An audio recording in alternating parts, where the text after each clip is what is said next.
You have been provided with 3 test tubes. Now stop. One of them contains distilled water.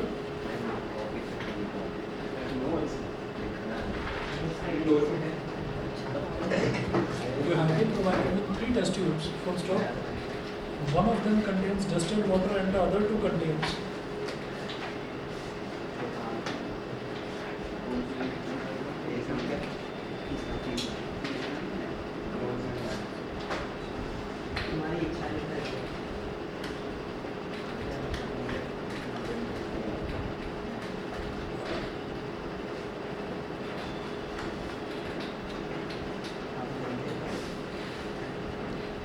One of them contains distilled water and the other 2 contains an acidic solution and a basic solution respectively.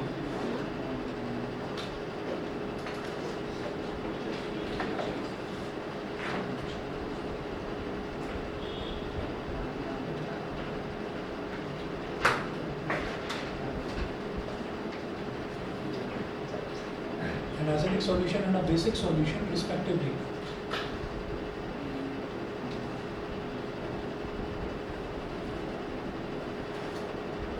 If you are given only a red litmus paper,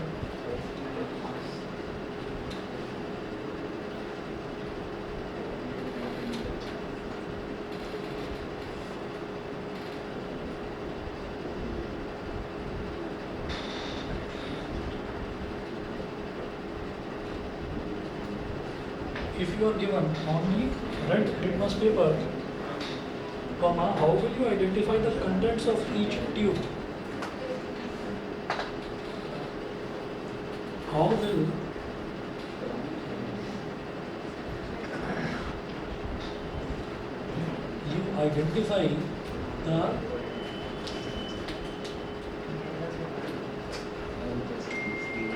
will you identify the contents of each tube?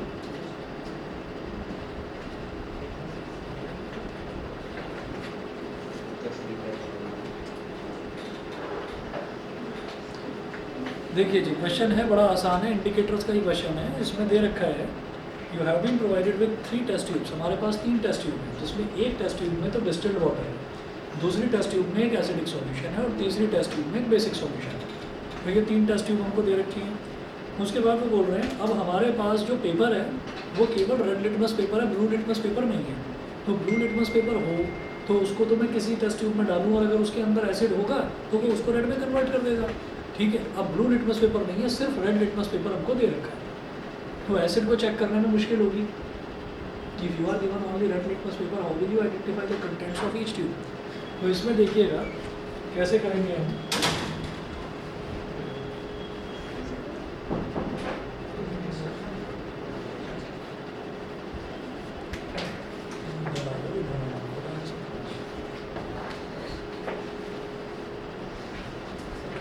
ये 3 test tubes हैं।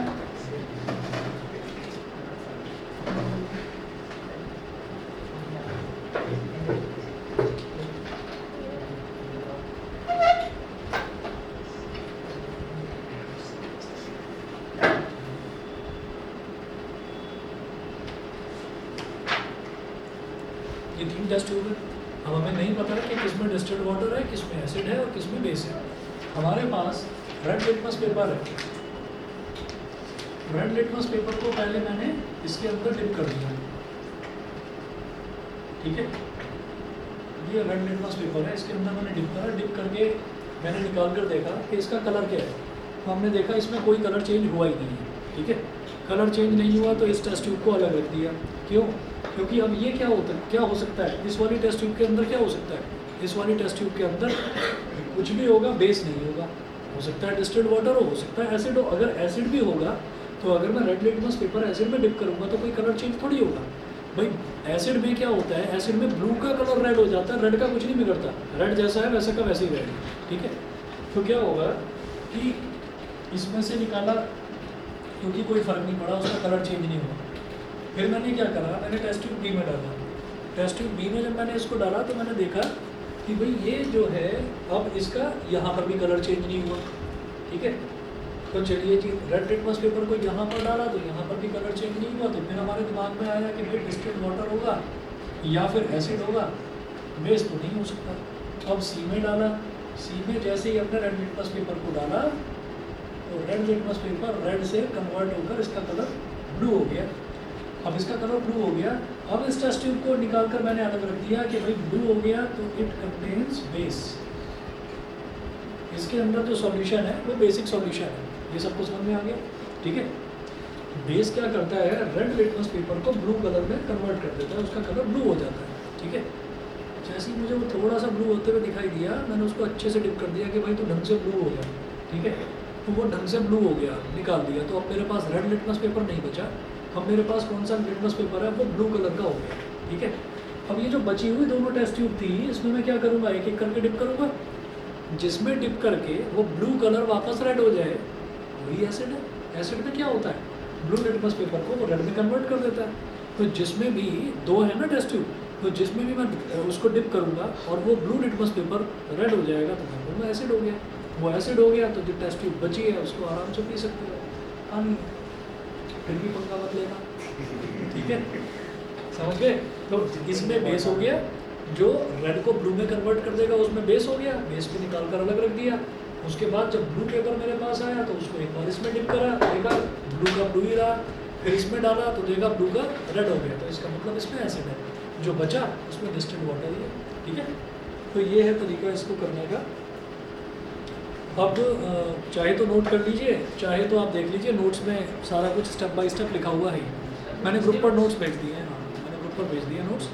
तो उसमें आप देखिएगा कि इसमें total कितने page हैं, 39 है शायद, 39 है, हाँ 39 पेजेस हैं। पेज नंबर 3 पर है इस टाइम, इस टाइम पेज नंबर 3 पर है। तो यहाँ पर स्टेप बाय स्टेप दे रखा है। पहला स्टेप दे रखा है इसके सॉल्यूशन में, put the red litmus paper in all the test tubes turn by turn.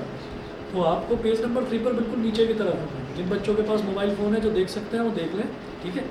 और कल का आपका ऑफ रखूँगा, कल का मेरा लास्ट एग्ज़ाम है। उसके बाद हार्डली 2 या 3 दिन और लगेंगे मेरे को। सभी बच्चों के लिए मैं प्रिंट आउट निकलवा कर आपको दे दूँगा, वो आप लोगों को दिक्कत नहीं होगी। मैंने जिनको भी मैंने जैसे ग्रुप पर डाला है तो अभी जल्दीबाजी मत करना प्रिंट आउट निकलवाने की, मैं एक साथ निकलवा दूँगा, ठीक है ना। तो मैं सबको दे दूँगा। तो आपका आगे वाले जो चैप्टर्स हैं, जैसे ये एसिड बेसिस एंड सॉल्ट्स है, मेटल एंड नॉन मेटल है, कार्बन एंड इलेक्ट्रॉन, बहुत कुछ है लिखने वाला, ठीक। तो हमारा लिखने का काम आसान हो जाएगा।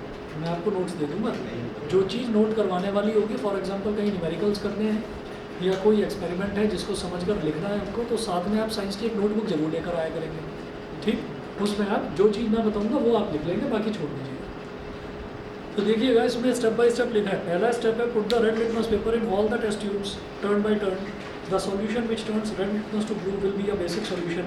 The blue litmus paper formed here can now be used to test the acidic solution. तो तीनों में एक एक करके डिप करा, जिसमें भी हमारा रेड लिटमस पेपर ब्लू में कन्वर्ट हो गया वो बेसिक सॉल्यूशन है, उसको निकाल कर अलग रख दिया। सेकंड स्टेप देखिए, put the blue litmus paper obtained above in the remaining 2 test tubes one by one. The solution which turns the blue litmus paper to red will be the acidic solution। जो solution blue litmus paper को red में convert कर देगा वही आपका acidic solution होगा। Page number 4 पर आ जाइए, थर्ड है, थर्ड स्टेप इसका। The solution which has no effect on any litmus paper will be neutral and hence it will be distilled water। जिस पर किसी तरीके का कोई फ़र्क नहीं होगा कि भाई रेड था उसको भी ब्लू में कन्वर्ट नहीं करा, ब्लू था उसको रेड में कन्वर्ट नहीं करा, तो इसका मतलब वो तो न्यूट्रल है, डिस्टिल्ड वाटर। यहाँ तक हमारा इंडिकेटर्स का पोर्शन ख़त्म होता है। उसके बाद एसिड्स स्टार्ट करते हैं। तो एसिड्स जो हैं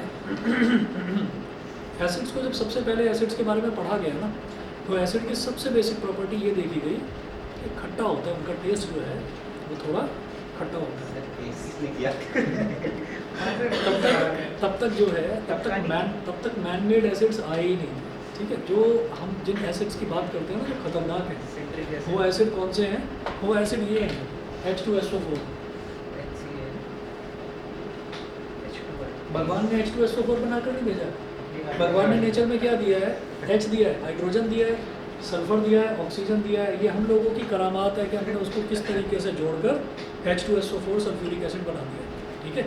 इसी तरीके से HNO3, हाइड्रोजन, नाइट्रोजन, ऑक्सीजन, वो देखा होगा ना कभी कभी आपने केमिस्ट्री की बुक में देखा होगा कि एक अजीब सा आदमी है जिसके बड़े बड़े से बाल हैं, बड़ी बड़ी सी दाढ़ी मूछ है, और वो बैठ कर वो टेस्ट ट्यूब से आगे भी ऐसी हो रखी है, वो टेस्ट ट्यूब से चेक कर रहा है बीच बीच में देखना जो बुक होती है ना साइंस की, इनमें कुछ ऐसे डरावने फ़ोटोज़ होते हैं, तो वो जो फ़ोटोज़ होते हैं वो वही उन्हीं लोगों के हैं कि जो कुछ ना कुछ खुराफात करते रहते हैं लैब में।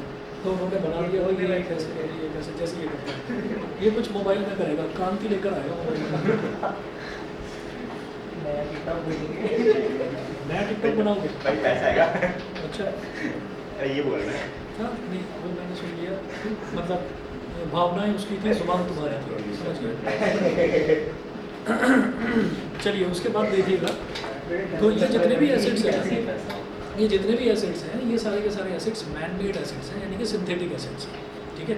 उसके बाद हम बात करते हैं, acids are those chemical substances which have a sour taste.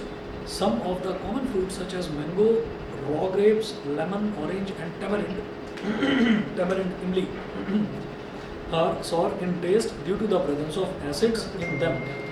Soured milk or curd also contains acid in it. जो खट्टा मिल्क जिसको बोल देते हैं, यानी कि दही जो होता है, दही होता है, तो वो जो है उसके अंदर भी एसिड होता है। अब इसके बाद आप देखेंगे नेक्स्ट स्टेप में, जितने भी चीज़ें हैं, जितने भी सब्सटेंसेस हैं जो नेचुरली इनको नेचर में जो अवेलेबल हैं, उनको उनमें अगर किसी में एसिड अवेलेबल है तो हम उन एसिड्स को ऑर्गेनिक एसिड्स बोल देते हैं। ऑर्गेनिक एसिड्स, ऑर्गेनिक एसिड्स के एग्जांपल देखिए। पहला है एसिटिक एसिड। एसिटिक एसिड होता है इथेनॉइक एसिड। इथेनॉइक एसिड ये कार्बोनेटेड कंपाउंड्स में आपको बताऊंगा इसका फॉर्मूला वगैरह, तो यहाँ ज़रूरत नहीं है इसके फॉर्मूले की, बस याद रख लीजिए एसिटिक एसिड। वो जो आप खाते हैं ना, वो आप क्या chilli potato, spring roll, chowmein, स्वाद आ रहा है उसके मुँह में, है ना। और वो कौन सा होता है, वो white sauce pasta, red sauce pasta, ठीक है भैया, थोड़ा सा खट्टा सा बना देना इसको, ज़रा मज़ा आ जाए, वो वाला। तो उनके अंदर जो है एसिटिक एसिड होता है, वो एसिटिक एसिड से बनाया जाता है, ठीक है। सिरका सुना है, सिरका, विनेगर वही चीज़ है। वो जब वो चाउमीन वाला बंदा बनाता है ना, वो कढ़ाई पूरी हिला देता है, उसको ऐसे ऐसे उछालता है, उसमें ऐसे ऐसे करके वो डालता है सिरका, ट्रांसपेरेंट वो होता है। उसके बाद देखिएगा सिट्रिक एसिड।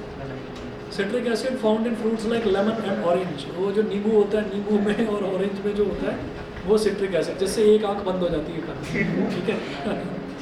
उसके बाद देखिएगा लैक्टिक एसिड। लैक्टिक एसिड क्या होता है, फाउंड इन सावर मिल्क और कर्ड। दही होता है, तो दही हल्का हल्का खट्टापन होता है दही में, ज़्यादा तो नहीं तो वो खाया नहीं जाता, लेकिन उसमें जो खटास होती है that is because of lactic acid, उसके अंदर लैक्टिक एसिड होता है। उसके बाद देखिएगा जी, अगला है tartaric acid. Tartaric acid found in tamarind and unripe grapes. जो खट्टे अंगूर होते हैं, कच्चे अंगूर जो होते हैं उनमें, और टैमरिंड में, इमली में, उसमें ये टार्टारिक एसिड मिलता है। अभी तक हमने देखे 4 तरीके के जो हैं ऑर्गेनिक एसिड्स, यानी कि जो नेचर में डायरेक्टली इनको मिलता है। Acetic acid found in vinegar, ठीक है, विनेगर यानी कि सिरका। Citric acid found in fruits like lemon and orange. Lactic acid found in curd. Tartaric acid found in tamarind and unripe grapes. फिर आता है oxalic acid. Oxalic acid found in tomatoes. हाँ, vinegar कैसे मिलता है हमें? विनेगर जो है ना, देखिए ऐसा है कि विनेगर का एक बड़ा लंबा प्रोसेस होता है, आप लोगों ने शायद कभी सुना नहीं होगा, बताता हूँ। बड़ी बड़ी अजीब सी कहानी है विनेगर की। गन्ना होता है, हाँ गन्ना, आपको अच्छा लगता है काउंट ब्रेक हो गया? काउंट ब्रेक हो गया क्या? नहीं, बस बहुत बच्चों का हो गया काउंट ब्रेक।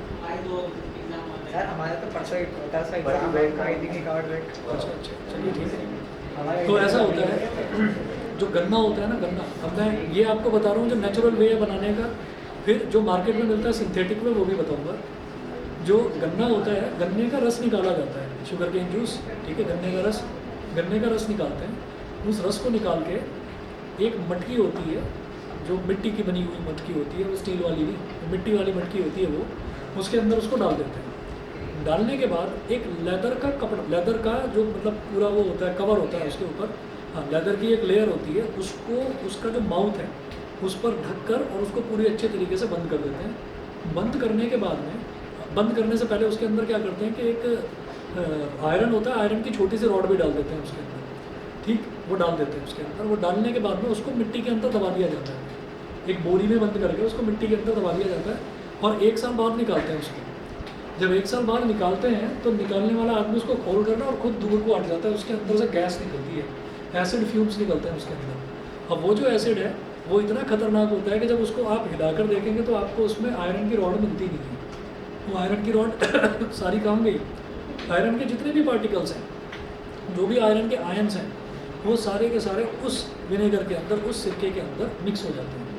और वो इतना न्यूट्रिशियस होता है, खाने में थोड़ा सा क्या बहुत ज़्यादा ऐसा होता है, खाया नहीं जाता। तो उसको क्या करते हैं कि उसको आधा चम्मच ले लेते हैं, बस आधा चम्मच, क्योंकि डायरेक्टली खाना पॉसिबल नहीं होता। आपने सुना होगा, गांव में देखा होगा कि कांच की शीशियाँ होती हैं और उसके अंदर लंबी लंबी मिर्चियाँ पड़ी रहती हैं, है ना। तो उसको उसी के अंदर, उसको उसी ओरिजिनल विनेगर के अंदर, सिरका बोलते हैं, उसके अंदर भिगो कर रखते हैं, ठीक। और इसी तरीके से जो मूली होती है ना, मूली को गोल गोल गोल गोल उसको काट देते हैं, उसका सर्कुलर शेप में, जिसको मूली के चंदे बोलते हैं, उसको उसके अंदर डिप कर देते हैं। तो वो भी खाने में बड़ा ज़बरदस्त लगता है टेस्ट उसका, और वो फुल ऑफ आयरन होता है, आयरन होता है उसके अंदर खूब ज़बरदस्त। लेकिन उसको बनाने का प्रोसेस बड़ा लंबा होता है। अब क्या है, जो दूसरी चीज़ है, जो दूसरी, हाँ लिक्विड आयरन खा रहे हैं।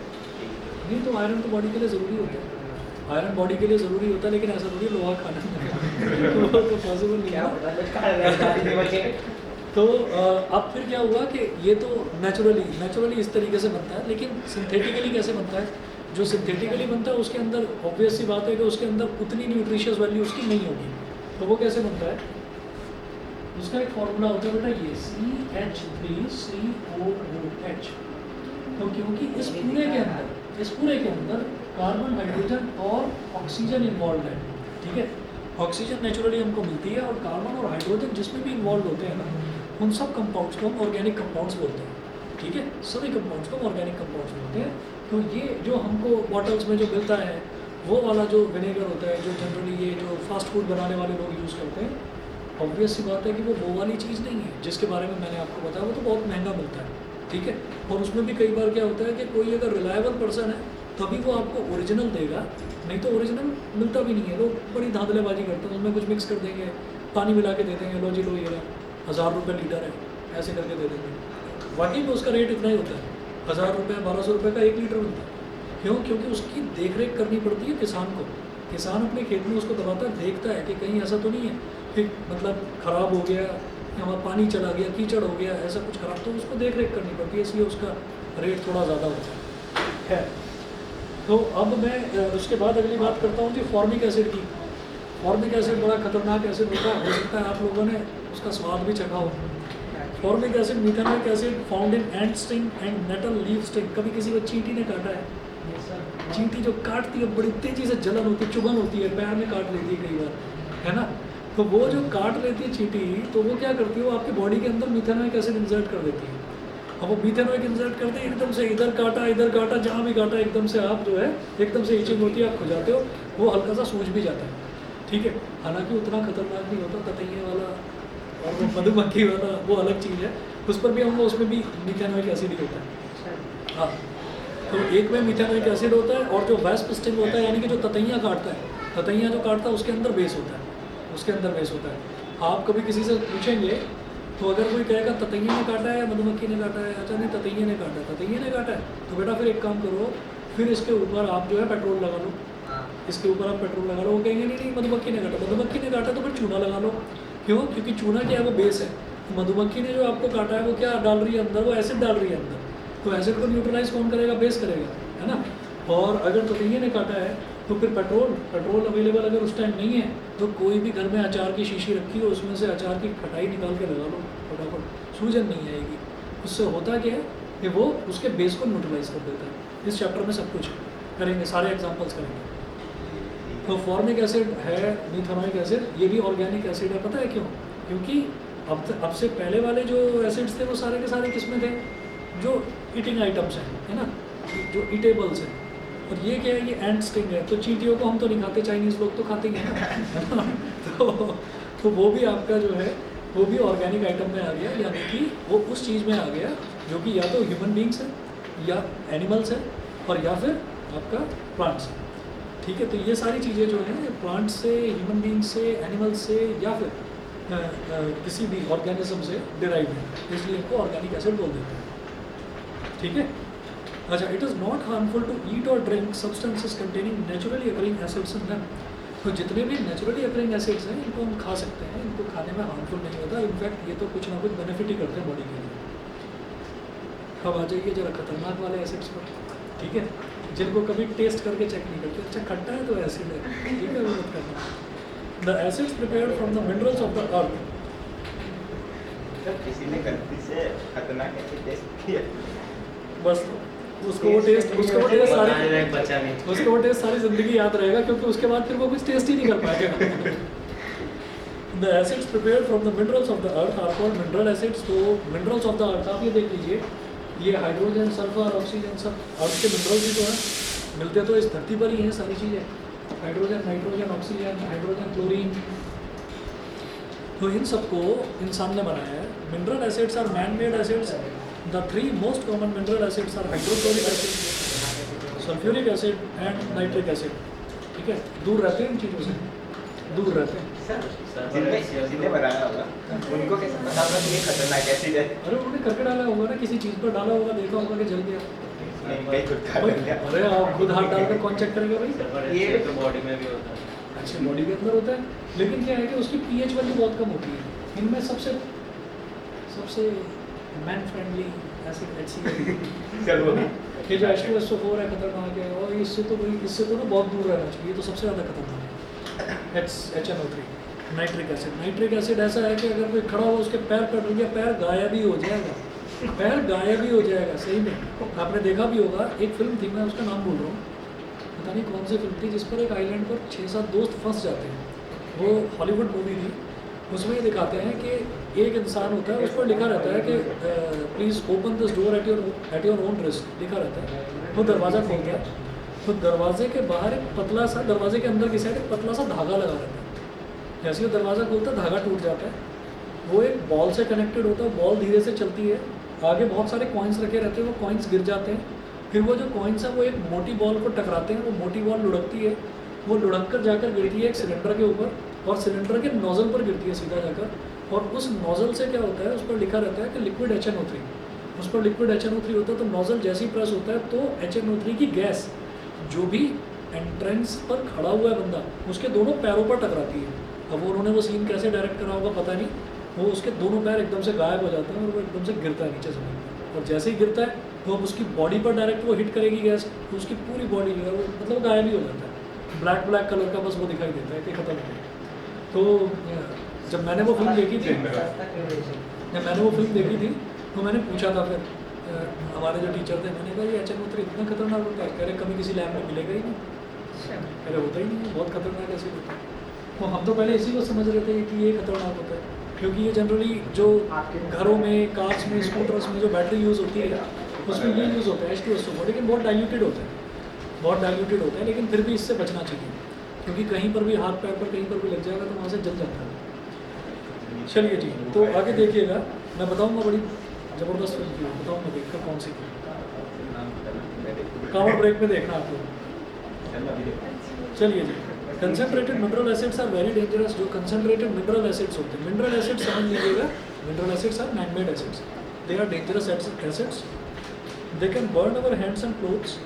In the laboratory, acids are mixed with water to dilute them to make them less harmful.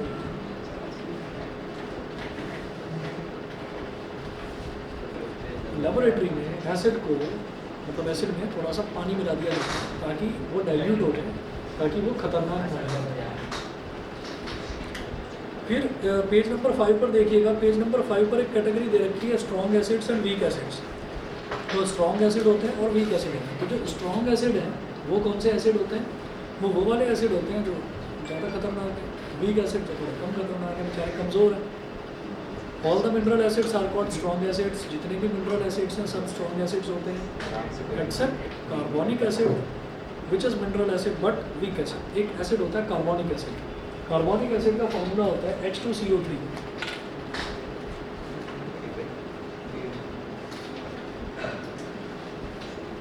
H2CO3। तो ये वाला जो एसिड है ये भी नेचुरली तो नहीं मिलता, इसको भी लैब में बनाया जाता है। तो जब लैब में इसको बनाया जाता है दैट मीन्स कि ये आपका कौन सा हो गया, ये मिनरल एसिड हो गया, यानी कि मैन मेड या सिंथेटिक एसिड हो गया।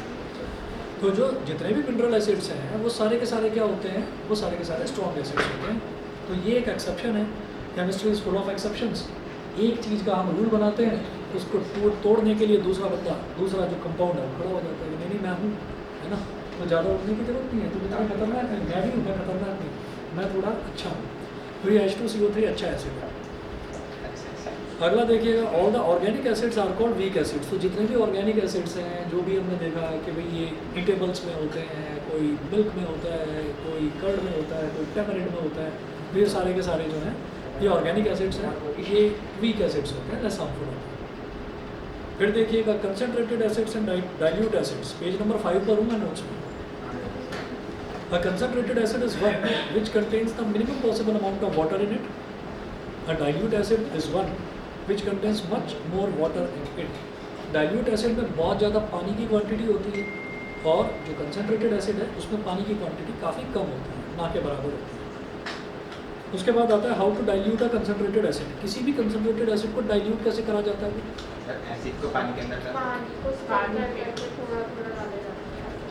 पानी को थोड़ा थोड़ा एसिड में डालूं या एसिड को एसिड को पानी में डालना? सर पानी सर एसिड को पानी में डालना? एसिड को पानी सर एसिड को पानी में डालना? अरे एसिड को पानी में डालेंगे तो बिल्कुल ही पानी पानी हो जाएगा। बताओ सर कम पानी में सर डालना? पानी को एसिड में डालेंगे तो सर वो इवेपोरेट कर जाएगा। क्यों कैसे? चलो ठीक है अरे ठीक है भाई, आप सब लोगों ने पढ़ रखा है, आप सबको पता है। सुनिएगा क्या होता है कि कभी भी डाइल्यूट करने के लिए पानी को एसिड में नहीं डाला जाता, हमेशा एसिड को पानी में डाला जाता है। अब रीज़न क्या है कि जो एसिड होता है ना, एसिड की प्रॉपर्टी होती है बर्न करने की, जला देने की प्रॉपर्टी होती है एसिड की। तो जैसे आपने पानी डाला, तो आपने एक बूंद पानी डाला, तो जैसे कभी ऐसा होता है ना कि घर में जैसे खाना जब बन रहा है तो तवा एकदम गर्म है, रोटी तैयार हुई है, आपके दिमाग में, खास तौर पर तुम्हारे दिमाग में खुराफात आई है ना, तवे में पानी डालना? तवे पर एकदम जाकर हाथ गीला करा, यूँ करके डाल दिया, पीछे से मम्मी ने एक लगाया कान के नीचे, मैं तुझे बताती हूँ, ठीक है। तो वो जो खुराफातें हैं, वो खुराफात लैब में हो जाती है, वो लैब में हो जाती है। क्या कर चुके तो खुराक मिली होगी। सर तवे पे पानी, गाल पे आटा। मैं तो रोटी खाने आया था, कुछ और खिला दिया आपने मेरे को। चलिए, तो देखिए हुआ क्या कि वहाँ पर तवे के ऊपर, जैसे तवा क्योंकि बहुत ज़्यादा गर्म होता है, तभी तभी उस पर रोटी बनाई है, अभी आपने उस पर ऐसे मज़े के लिए ऐसे छींट करके मार दिया, तो वो ऐसे करके धुआं सा उठता है, बड़ी खुशी होती है, वाह कुछ करा मैंने, सेटिस्फैक्शन। तो अब क्या हुआ कि वैसा ही कुछ जो प्रॉपर्टी है, वैसे ही कुछ जलाने की प्रॉपर्टी जो है वो एसिड की भी होती है, कंसनट्रेटेड एसिड की। अब उस एसिड की प्रॉपर्टी है जलाने की, आपने एकदम से पानी डाला तो वो क्या करेगा? अच्छा, वो भी एकदम से जो धुआं उठता है ना तवे पर से, वो क्यों उठता है? क्योंकि वो बहुत ज़्यादा गर्म है और आपने उस पर एकदम से पानी डाला, तो उसका टेम्परेचर इतना ज़्यादा है कि वो जैसे ही पानी पड़ेगा, वो पानी को एकदम इवेपोरेट करने की कोशिश करेगा अपने टेम्परेचर की वजह से। उसका टेम्परेचर 100 डिग्री से भी ज़्यादा है, ठीक है। लोहा नहीं पिघलता 100 डिग्री पर, उसको 3500 डिग्री सेल्सियस तक पहुँचना पड़ता है, तो वो नहीं पिघलता 100 डिग्री पर। तो क्या है कि इसलिए, और पानी का क्या है, पानी तो 100 डिग्री सेल्सियस पर इवेपोरेट हो जाता है। अभी आपने पानी लिया, अरे बर्फ़ ही डाल कर देख लो ना, बर्फ़ को भी वो एकदम से गायब कर देता है जो तवा है। नया आइडिया है, ठीक है। इस बार दोनों हाथों से पड़ेगा, ठीक। तो देखिएगा कि क्या होता है कि वही काम, वो पानी जो है ना, पानी एकदम से इवेपोरेट होने की कोशिश करता है। तो जब एकदम से वो इवेपोरेट होता है, तो एकदम से इवेपोरेट होगा तो तेज़ी से उड़ेगा ना ऊपर। अब इसी तरह से आप सोचिएगा कि टेस्ट ट्यूब है, टेस्ट ट्यूब के अंदर एसिड है, आपने एकदम से पानी डाला, तो एसिड तो और ज़्यादा खतरनाक है। एसिड उस पानी को एकदम से इवेपोरेट करने की कोशिश करेगा और जितनी जगह से हो सकता है उतनी जगह से इवेपोरेट करने की कोशिश करेगा, ठीक है। तो सिर्फ ऊपर जो थोड़ा सा पोर्शन खुला हुआ है टेस्ट ट्यूब का, सिर्फ इतना पोर्शन, ज़रूरी नहीं है कि यहीं से वो सारा का सारा इवेपोरेट कर दे, उस साइड से बर्स्ट भी हो सकता है, समझ रहे हैं। इवेपोरेशन के लिए वो साइड से बर्स्ट भी हो सकता है, तो इसलिए कभी भी ये करके देख चुका है क्या, बड़ी हंसी आ रही है, ठीक। तो इस वजह से क्या होता है कि कभी भी एसिड के अंदर पानी नहीं डाला जाता, पानी इकट्ठा करा जाता है और पानी इकट्ठा करके एक एक बूंद करके उसके अंदर एसिड को डाला जाता है, ठीक है ना, क्योंकि पानी की प्रॉपर्टी जो है वो ठंडा रखने की प्रॉपर्टी होती है, तो एक एक बूंद करके उसमें डाला जाता है। तो ये क्वेश्चन है, how to dilute a concentrated acid. The process of mixing the concentrated acid with water is highly exothermic or heat producing, so the dilution of concentrated acid should always be done by adding concentrated acid to water gradually with stirring and not by adding water to concentrated acid. पानी को कभी भी acid के अंदर नहीं मिलाना, this is because पहला reason, when a concentrated acid is added to water for preparing dilute acid, then heat is evolved gradually and easily absorbed by the large amount of water to which acid is being added.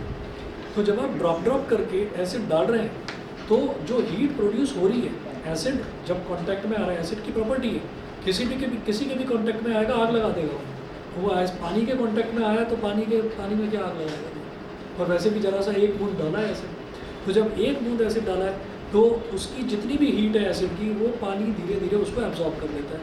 फिर आपने दूसरा बूंद डाला, उसने उसको भी absorb कर लिया, फिर तीसरा बूंद डाला तो उसने उसको भी, तो धीरे धीरे करके वो एब्जॉर्ब कर लेता है उसकी हीट को, ठीक है। तो इसलिए ग्रेजुअली का मतलब होता है स्लोली ड्रॉप बाय ड्रॉप ये करते हैं। सेकंड देखिएगा, if however water is added to concentrated acid, अगर उल्टा कर दिया जाए water is added to concentrated acid to dilute it, then a large amount of heat is evolved at once, एकदम से large amount of heat evolve होगी। This heat changes some of the water to steam explosively, ये जो heat है कुछ पानी को explosively मतलब बड़ी तेज़ी से एकदम से उसको स्टीम में कन्वर्ट करेगी, which can splash the acid on our face, on our clothes and can cause acid Burns, तो वो हमारे हाथ पर फेस पर कहीं पर भी लगकर वो एसिड के बर्निंग के निशान छोड़ सकती है। पेज नंबर 6 पर आइए। Prove that dilution of a concentrated acid is an exothermic process. Exothermic process, अभी हम ये जानते हैं कि exothermic process कौन सा होता है जिसमें हीट प्रोड्यूस होती है, और एंडोथर्मिक प्रोसेस कौन सा होता है जिसमें हीट एब्जॉर्ब होती है, ठीक है। तो ये कह रहे हैं कि prove that dilution of a concentrated acid is an exothermic process. एक कंसनट्रेटेड एसिड को जब हम डाइल्यूट करते हैं तो that process is an exothermic process. कैसे पता चलेगा, आपने टेस्ट ट्यूब में पानी ले लिया और ठंडा पानी ले लिया एकदम चिल्ड, उसमें आपने क्या करा कि एक बूंद एसिड की डाली, ठीक है, और थोड़ा सा उसको आपने स्टिर करा टेस्ट ट्यूब को, फिर एक बूंद और डाली, थोड़ा सा और टेस्ट ट्यूब में स्टिर करा, तो आप 2-3 बूंद डालने के बाद आप धीरे धीरे उसको स्टिर करेंगे, फिर आप महसूस करेंगे कि वो जो टेस्ट ट्यूब है, टेस्ट ट्यूब को आप बाहर से टच करेंगे आपको धीरे धीरे लगने लगेगा कि अब पानी ठंडा नहीं है। आपने और 2-3 बूंद डालकर देखी, फिर आप देखेंगे कि पानी अब बिल्कुल भी ठंडा नहीं है बल्कि गर्म होना शुरू हो गया, और 2-4 बूंद डालकर देखेंगे तो टेस्ट ट्यूब पूरी गर्म हो गई, ठीक है।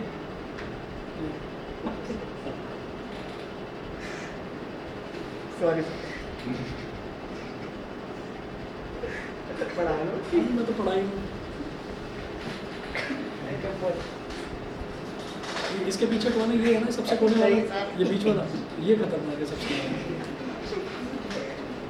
चलिए जी, तो वही है, take about 10 millilitre of water in a beaker, add a few drops of concentrated sulphuric acid to water and swill the beaker slowly. कुछ नहीं, ये काम कई बार हो जाता है, ये कई बार हो जाता है। इस काम पर पिटाई हुई है कभी? ये जो हंस रहे हम पिट चुके हैं। पता है क्या हुआ था, एक बड़ी ज़बरदस्त बात है, छोटी सी बात है। एक लड़के ने किसी बाजू वाले लड़के को कुछ बोल दिया, मैं 9th में था, हाँ मैं 9th क्लास में था, तो किसी को बोल दिया बाजू वाले लड़के को। अब उसकी हंसी छूट गई एकदम से। उसकी हंसी ऐसी थी कि जब वो हंसता था तो पूरी क्लास हंसती थी, तो पता नहीं ही करके एकदम से हंसता था, ठीक है। तो वो हंसा एकदम से, अभी बाकी सारे बच्चों ने भी हंसना शुरू कर दिया, टीचर चढ़ गए, है ना, हंस कर आया भी। तो जैसे ही उसको बोला तो एक दूसरा बच्चा ऐसा था कि अगर इस बच्चे की डांट पड़ेगी तो दूसरे को बड़ी खुशी मिलती थी, कुछ अंदर से ना उनकी आपस में लड़ाई वड़ाई कुछ थी, तो वो उसने उधर से हंसना शुरू करा। तू क्यों हंस रहा है? मैं नहीं हंस रहा, वो हंस रहा है। उस दूसरे ने भी हंसना शुरू कर दिया, और धीरे धीरे सारी क्लास ने हंसना शुरू कर दिया, और सब हंसते जा रहे हैं। और हंसने का कारण बस उन 2 बच्चों को पता है, बाकी किसी को नहीं पता, और लाइन से हम सारे पिटे। सबको ग्राउंड में ले गए, एक बड़ा ज़बरदस्त एक्सपेरिमेंट करा गया कि मुर्गा बन जाओ। मुर्गे बने हो कभी? नहीं बने। मुर्गा बनवाते थे पहले, ऐसे नीचे झुककर और पैरों के बीच में से हाथ को निकाल कर कान पकड़ना, सबको मुर्गा बनाते। नहीं, गैप नहीं चाहिए, मेरे को गैप नहीं चाहिए, बिल्कुल एक के पीछे एक, सबको एक के पीछे एक बना दिया, और जाके पीछे वाले को ना ऐसे धक्का दे दिया, जो पीछे वाला दर करके सारे बच्चे गिर गए। गिरने के बाद वहाँ पर, मैं कॉन्वेंट स्कूल में था, तो वहाँ पर जो सिस्टर थी ना, वो भी बड़ी खतरनाक होती है, और वो पतली डंडी होती है, वो मारती थी, और उस पर भी ना एक पेपर चिपका के और उस पर अपना नाम लिख देती थी। एक थी हमारी सिस्टर एन मरिया नाम था उनका, तो एन मरिया लिखा हुआ है उस पर, और उसके ऊपर जो है सेलो टेप से चिपका रखा है कि मेरी केन किसी और के पास नहीं जानी चाहिए, इससे तो मैं ही करूँगी सुताई, है ना। तो हम सब सारे के सारे गिर गए, और लेकर वो जो पतली सी वो डंडी केन बोलते थे उसको, दड़ दड़ दड़ दड़, अरे जहाँ लगा कहीं भी इधर भी सबकी पिटाई कर दी। और मज़े की बात मतलब और ज़बरदस्त बात, हम कम नहीं पिटे, हम बहुत ज़्यादा पिटे। पता है क्यों? क्योंकि हम पिटते पिटते भी हंस रहे थे, क्योंकि हमारी हंसी ने बंद हो गई। तो ग्राउंड में बड़ा अजीब नज़ारा था कि पिट भी रहे और हंस भी रहे, है ना। और हंसते हंसते भाई था कौन ये बताओ, है ना। तो 2-3 दिन बाद पता चला, तो तब तक सबका गुस्सा भी शांत हो चुका था और सब कुछ हंसी में कन्वर्ट हो गया था। और क्लास में मुश्किल से 6 या 7 लड़कियाँ थी, उन बेचारियों को अलग खड़ा कर दिया, तुम यहाँ खड़ी हो जाओ। सर उनके साथ सर बॉयज के साथ डिस्क्रिमिनेशन होता है। कोई बात भाई वो नहीं कुछ प्रोग्राम सही में। नहीं, चलिए जी। तो उनकी जबरदस्त कॉमेडी हो गई थी, वो खड़ी खड़ी हंस रही थी। सर आपने बोला टेन पे बोला चेयर्स भाई साहब, क्या? आपने इसमें 10 ml बोला, ये बोला चेयर्स भाई साहब। अच्छा, take about 10 ml of water in a beaker, add a few drops of concentrated sulfuric acid to water and swirl the beaker slowly, or touch the bottom of the beaker. The bottom of the beaker appears to be hot, showing that heat is evolved during the dilution of concentrated sulfuric acid, so it is an exothermic process. इसलिए exothermic process है, उसको touch करेंगे थोड़ा वो गर्म हो जाएगा। ठीक है, चलिए जी। हाँ, ये ऑनलाइन वाले एक बच्चे को समझ में आ रहा है? सर ओके, ये तुम्हारा फ्रेंड सुने। बाहर में गया। चलिए जी, अब देखिएगा अगला हमको देखना है प्रॉपर्टीज ऑफ एसिड्स के। एसिड्स की प्रॉपर्टीज क्या क्या होती है। पहली है एसिड्स हैव सॉल्ट टेस्ट, खट्टे होते हैं, ठीक, और ऑर्गेनिक एसिड्स। सेकंड है acids turn blue litmus to red. तो एसिड क्या करते हैं, वो ब्लू कलर के लिटमस पेपर को रेड में कन्वर्ट कर देते हैं, ठीक। थर्ड देखिएगा एसिड सॉल्यूशंस।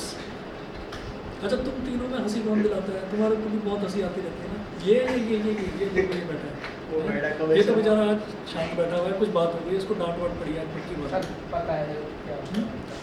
चलो ठीक है, कोई बात नहीं, गुस्से से ना भूलो, उसको कुछ नहीं करेगा। थर्ड देखिएगा acid solutions conduct electricity. Acid solutions की एक प्रॉपर्टी ये भी होती है कि वो इलेक्ट्रिसिटी कंडक्ट करते हैं। They are electrolytes. When an acid is dissolved in water we get acid solution. अच्छा ठीक है, एसिड सॉल्यूशन के बारे में नीचे लिखा हुआ है कि एसिड और एसिड सॉल्यूशन में अंतर क्या है। कि एसिड अगर पानी में घुला हुआ है तो उसको हम एसिड सॉल्यूशन बोल देते हैं, अगर सिर्फ ऐसे ही एसिड रखा हुआ है तो वो एसिड, ठीक। हेयर बैंड ला कर दे दूँ,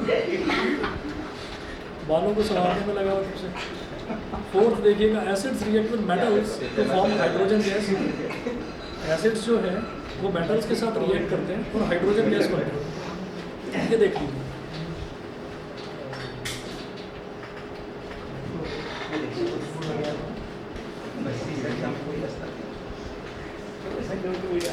हमें पता है इसमें करना क्या है। जैसे कार्बन एंड इट्स कंपाउंड्स है चैप्टर, तो उसमें कार्बन की सारी properties, physical properties, chemical properties, फिर उसके कंपाउंड्स की फिजिकल प्रॉपर्टीज़, केमिकल प्रॉपर्टीज़। ये metals and non metals, metals की फिजिकल प्रॉपर्टी, केमिकल प्रॉपर्टी, ऐसे ही नॉन मेटल की फिजिकल और केमिकल। यही काम यहाँ करना है एसिड बेस में। मतलब पूरी केमिस्ट्री में आप क्या करेंगे, आप फिजिकल प्रॉपर्टी और केमिकल प्रॉपर्टी करते रहेंगे और काफ़ी कुछ मिलती जुलती है। जैसे मैं पहली प्रॉपर्टी यहाँ पर, सॉरी, ये जो चौथी प्रॉपर्टी देख रहा हूँ कि acids react with metals to form hydrogen gas. Acids जो हैं वो मेटल के साथ रिएक्ट करते हैं तो हाइड्रोजन गैस निकलती है, इवॉल्व होती है।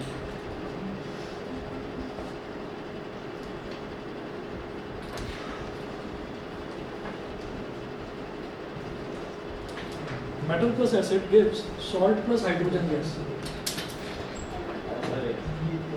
Salt plus hydrogen gas.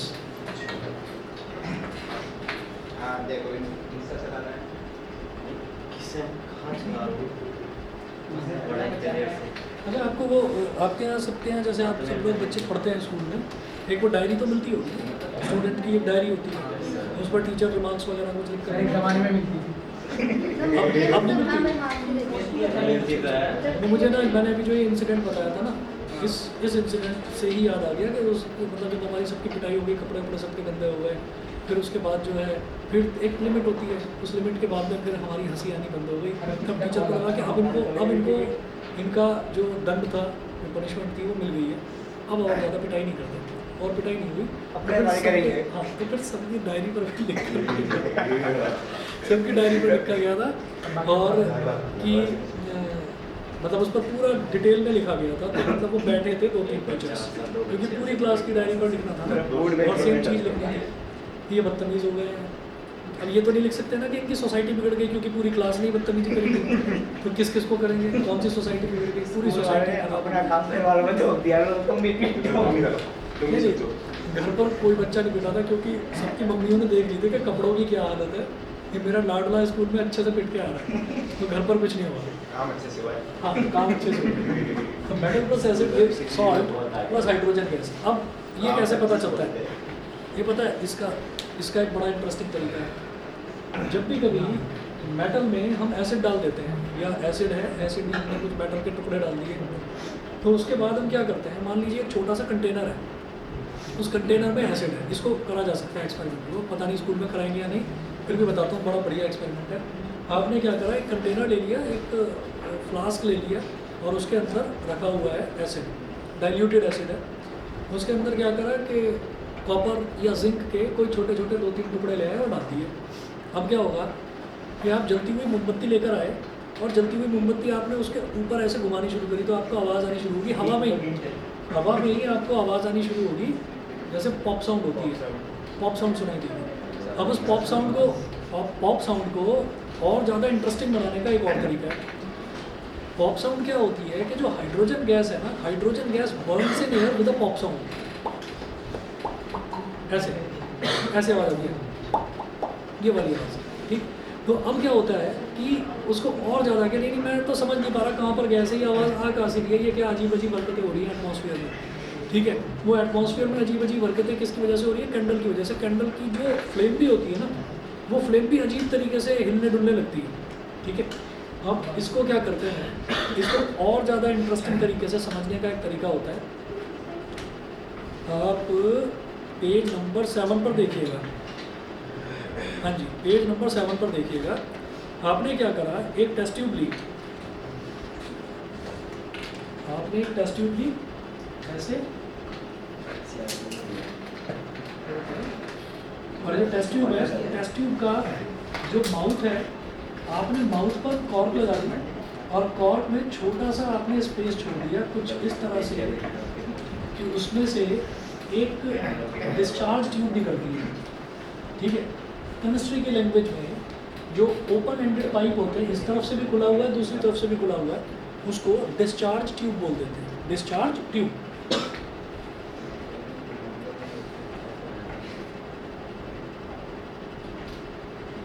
ये आपने रबर की कॉर्क लगा रखी है कि भाई यहाँ पर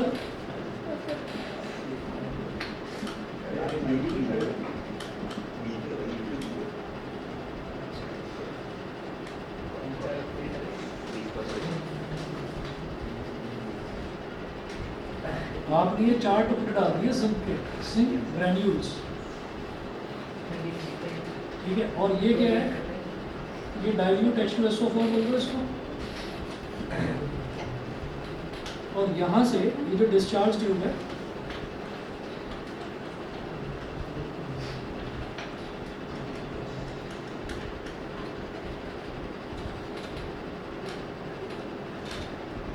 ये एक ऐसे कंटेनर में जाती है जिस कंटेनर के अंदर आपने साबुन का पानी बना रखा है, सोप सॉल्यूशन।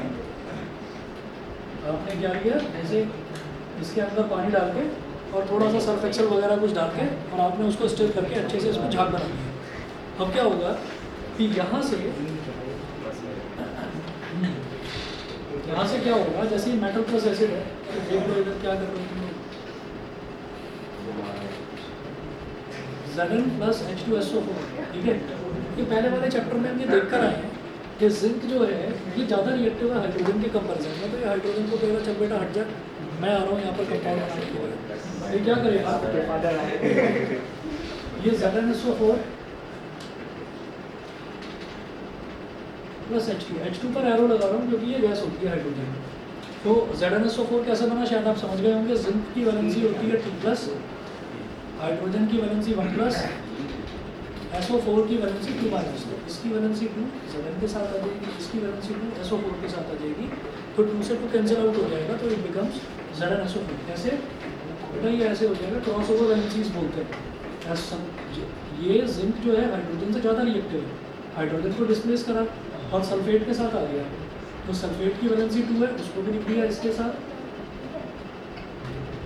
ठीक है, और जिंक की वैलेंसी 2 है, उसको लिख दिया SO4 के साथ, तो 2 1 2 से 2 कर दिया, तो ये बन गया ZnSO4 जिंक सल्फेट। तो जिंक सल्फेट तो बनकर बेचारा चुपचाप सॉलिड होगा, वो तो यहीं पड़ा रहेगा, लेकिन हाइड्रोजन के फ्यूम्स निकलने शुरू होंगे, हाइड्रोजन गैस। अब जो हाइड्रोजन गैस निकलेगी यहाँ से, हाइड्रोजन गैस को निकलने का बस केवल यही रास्ता मिल रहा है, तो हाइड्रोजन गैस इधर से ऐसे गई गई गई गई गई, यहाँ से निकली और यहाँ सोप सॉल्यूशन में गई, तो यहाँ पर बुलबुले उठने, बबल्स उठने शुरू हो गए, तो इसमें से 1 2 3 4 5 ऐसे बबल्स हवा में घूमने शुरू हो जाएंगे। अब आपने क्या करा, आप उसके पास जलती हुई कैंडल लेकर आ गए, बबल के पास वैसे कोई कैंडल लेकर जाता नहीं, तो फिर भी एक्सपेरिमेंट है,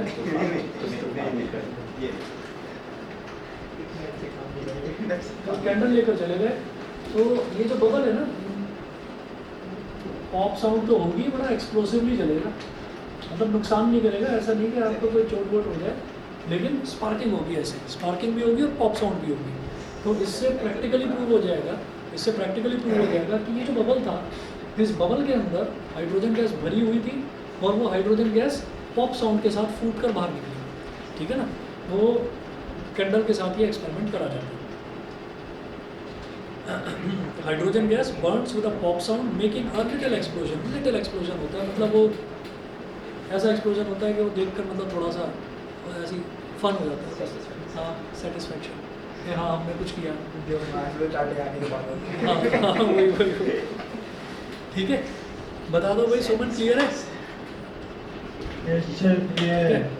चलिए ठीक है। तो प्रॉपर्टीज ऑफ एसिड, चौथी प्रॉपर्टी तो ये थी।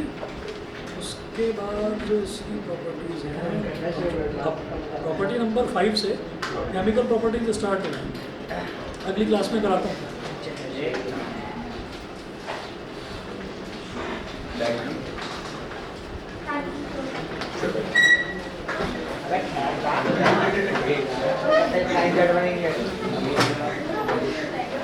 इसको जल्दी हो रही है, घर जाते ही एक्सपेरिमेंट करना है।